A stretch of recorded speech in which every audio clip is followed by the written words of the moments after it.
Malkangiri जिलार खैरपुट block अंतर्गत दुमालीगुड़ा ग्राम शिशु बिक्री चेष्टा घटना सामना को आसी।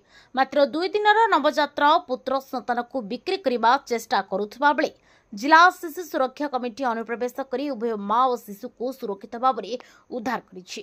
दुमालीगुड़ा ग्रामर बासिंदा सविता बाटेंकर यह पूर्व 2टी कन्या संतान अच्छी।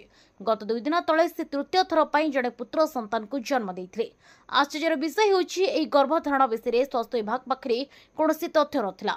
सविता गर्भवती हेबा परे जड़े संपर्क घरे रही 3 मास कटाई पर से एक स्वेच्छासेवी संस्थार रोसिया संयुक्ता पाल आलोचना कर तृतीय संतान को पालिबार असमर्थता देखाई एही शिशु को बिक्री करने निष्पत्ति नेथिले।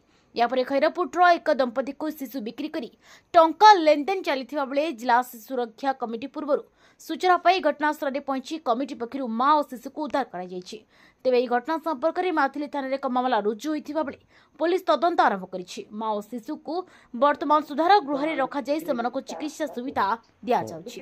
हाँ काली हमरो 1098 को से वीडियो को कॉल आसीथिला एवं कॉल आसला परे आमे से केस रो तदंत करिथिलु एवं देखिलु से स्थान रे मध्य से मां एवं पिला उभय थिले एवं सेमान को आमे से उभय मां एवं पिला को आमे उद्धार करिछु एवं तार माथिली पुलिस स्टेशन में मध्य एक केस फाइल करिछु।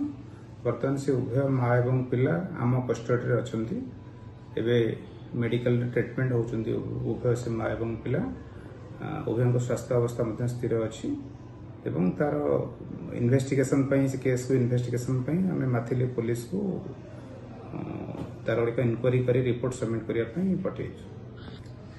सेटा तो एक्चुअली इंक्वायरी करि सरला पर ही ठीक जना पड़िबो किंतु जहा प्रारंभिक सूचना जना पडुची से जो मां तार एक पारिवारिक समस्या रही ता स्वामी ताको छाड़ी देइछि एवं ये तृतीय गर्भ एटा तार थिला एवं से तार गतकाली से पिलाटी जन्म होइतिला जन्म हैला परे से किंतु आमे इंक्वायरी कला बेल को उभय मां एवं पिला से एक संगे थिले सेति पय हमको आमे रेस्क्यू करिछु। मालकानगिरी कैमरा पर्सन पीटू कुमार ईश्वर आदकी रिपोर्ट आदर्श।